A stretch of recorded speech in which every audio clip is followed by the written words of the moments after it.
Yeah, I mean, it was, that wasn't very hard on the back of last week. I've got to say that.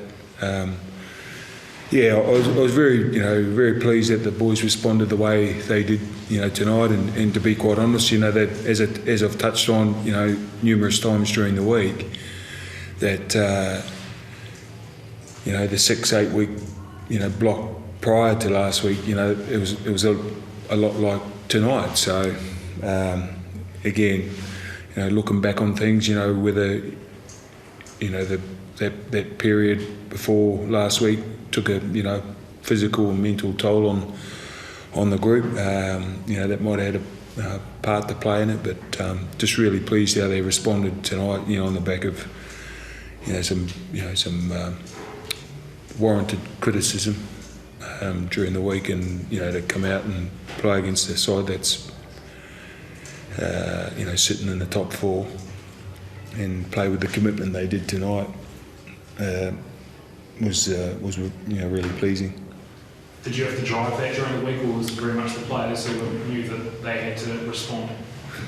I guess off the back of last week and the half-time antics and post game and our review on the Saturday morning, that I guess they got a if you didn't have an awareness of of it then I'm not too sure when you were going to have an idea about this week was about responding with the right attitude, and so that and what I'm saying in essence is I had to make them aware of that, also make them aware that the 6 weeks, the period before that game last week, they'd done some really positive things, and that it doesn't disappear in a week. Attitude disappears if you're not prepared to tip in, and they came out tonight and beat a very good footy team. When you saw that first tackle, I think there were 6 tackles in it, and the second tackle tonight there were 5. Did you think, right, the messages got through to them and this is going to be a good night? It's a good start, Michael. Yeah, it's a good start. Sometimes that doesn't always, translate into, getting the victory, but it sets a tone for the group, and it sends the opposition the message, too. So I thought it was a good start. But what were the keys to that first half? I thought it was the defence, without a doubt. I mean, I think they had ended up having 55% possession of the footy, so they had a fair bit of possession on us down, on our try line. And again, we managed to, keep them out, and there was a bit of desperation. We probably frustrated them into, some error there, and we put ourselves in the picture. There was a couple of times there where we looked short, and it looked like, they're the type of team that don't need a great deal to, get over the try line, and a couple of times there it looked like they were going to, and we found a way to, try and, we found a way to stop it, so it wasn't until the back end, where they scored, quickly, when Adam was off the field, that we found ourselves under some pressure.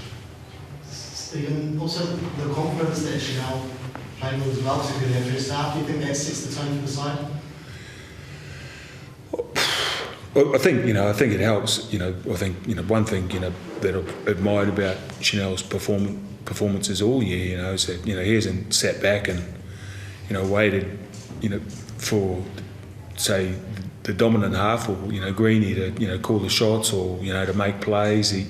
He's stepped forward himself, and that's to me that's a real positive sign. Again, I didn't hesitate in putting him in tonight. There was, Cody possibly could have played tonight, but the way the kid's been going, Chanel, it just gave me confidence of making the decision early in the week. So no, he's going to get a run, and with Cody another week, and I thought he was, really good again tonight. Is it going to be hard not to pick him in 13 again next week? We'll assess that, once that comes around. We've got a big turnaround, this week, so we'll get a good feel for how things transpire. What did you make of the Cinnamon? Well, it could have been really costly, and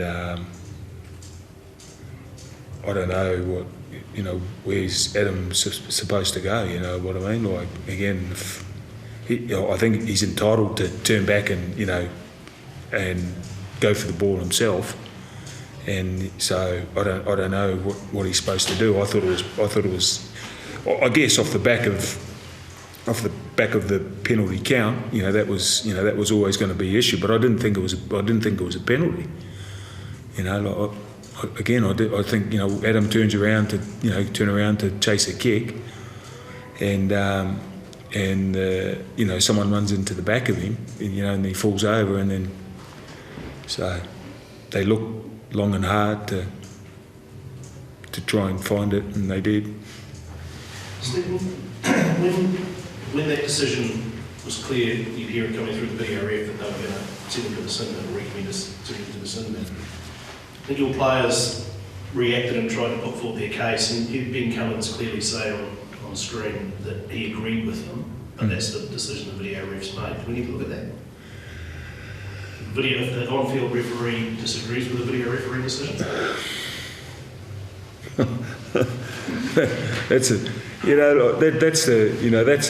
Well, when you slow it down, you know what I mean. That's the problem. Like, when you slow it down and it's to a millisecond, of course, I can make anything look different, and the ref's out on the field, he's got the best feel for the game, not someone sitting in a box, who's watching it, You're getting me fired up here.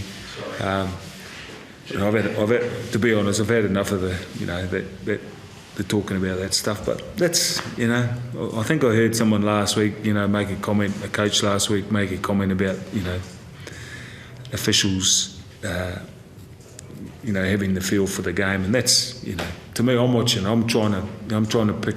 To be honest, I was trying to pick out, why there was a penalty. Who was getting penalised? So I just didn't, I didn't think it was. When you slow it down, slow, then. But anyway. Stephen, I'm not sure if you picked it up on your feed or whatever you get in the commentary box, but we heard it clearly on our referees' feed that we get Blake Green saying, "Why don't you just kick us out of the comp?" I guess your reaction to that when that decision went down, or that comment, I suppose, from a senior player like Blake, is frustration beginning to mount from the players about these refereeing calls? Oh, well, I'm going to have to talk to Blake about that one because, to be honest, I reckon it was, there's it's been unprecedented in terms of, what they had to endure leading into last weekend's game. Post the, Eels match, which was 2 weeks ago. But, mate, I don't want to say any more on that, we're just hashing up stuff that's, in the past, and just focus on what's in front of us. When Graham Annesley came over last week, were you satisfied with what he had to say about it? Because it is happening every week, particularly it feels like to the world. Well, let me put it this way, it wasn't the referees last week in our performance, so, I get, so I got a briefing on what was, Graham. Graham did had a wonderful conversation with Cameron George and Brian Smith, and again, I'm sure they're going to, work on it. That's right across, not just for not just for us. I think, it's been, right across the competition. So, but I don't think, we should be coming in there, after every game and talking about, the officials. I just think we should be talking about the game of footy. Back to the first half, where does that 40 minutes rank for you in terms of across the season, in terms of what they did? Yeah, I was pleased, with them. The game was, the way they managed the back end of the game, it was getting, pretty hairy at the back end there. But yeah, I was just really pleased for them. They dug in for each other and found a way to stop some tries. And it was only when we lost a man to the bin, as I touched on earlier, that they got a bit of a run with the footy. And I thought we made a couple of decisions there. Our left edge, which didn't help us. So, but we got away with it, and we found a way to get a victory, and that's what we're after tonight. If you had told us at the start of the week that you can have 2 points, for Friday night's game, we would all been cheering. So, but they had to work really hard for it tonight, and I'm really pleased for them. Given how well Chanel played tonight and you need a dummy half, do you consider Cody as a hooker next week? Yeah, we haven't made that decision yet. Is it a possibility though? Anything's a possibility, Michael. Anything. And when Manly do score with 5 minutes to go, I think, and get to within 2 points, how were you feeling in the coach's box, and how worried were you? Oh, I know. Yeah, it was bloody cool as ice, Michael.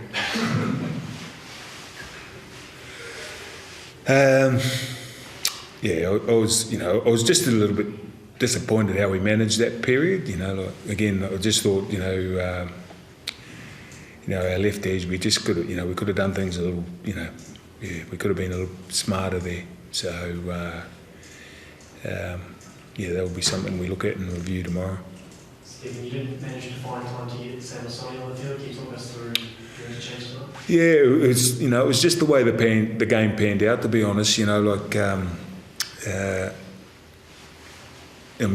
Jazzy, he had got a whack on his collarbone, which popped out a couple of weeks ago, and he had to come off and put Adam on. It was just the way that the game sort of panned out. When we had guys, Lockie, only come off for a short period. I think he might have played, 50 odd minutes straight, maybe more. And so under the situation, in the circumstance, I couldn't find a spot to get him on, and so unfortunately he missed out. But just Harris defeaters defence, that's the mark. Is that something that's just sort of come into his game this year, or has he always had that? No, he's had that for a while. I'd rather him not, come out of the line and try and whack Ed and Fanua Blake. I'm getting short on troops as it is. I don't want him, joining the list. So, no, he's always been a brave defender. Yeah, he's always been a, brave defender, and probably when he was younger, when he was a little bit younger, probably to his, detriment, in the sense that, he wasn't as well sort of put together. He's still, he's only a 19, 20-year-old lad, so, he's a brave enough kid. In your time at League, can you compare him to, has he been someone similar to that, like a young 5'8" who comes out of the line and makes no hits? Is anyone else? No, normally they don't like tackling, the halves. Yeah. No. Again, not that springs to mind. No. So he likes the contact. And he's got a pretty good balance of when to do that and when not to. The challenge for him is it will be backing it up week to week to week. As he becomes a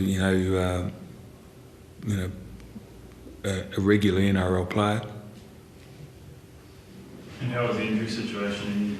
Any injuries out there? Tonight, Jazz just got another whack on his shoulder, and I think we got through tonight okay. To be honest, I think. Yeah. So, which is handy.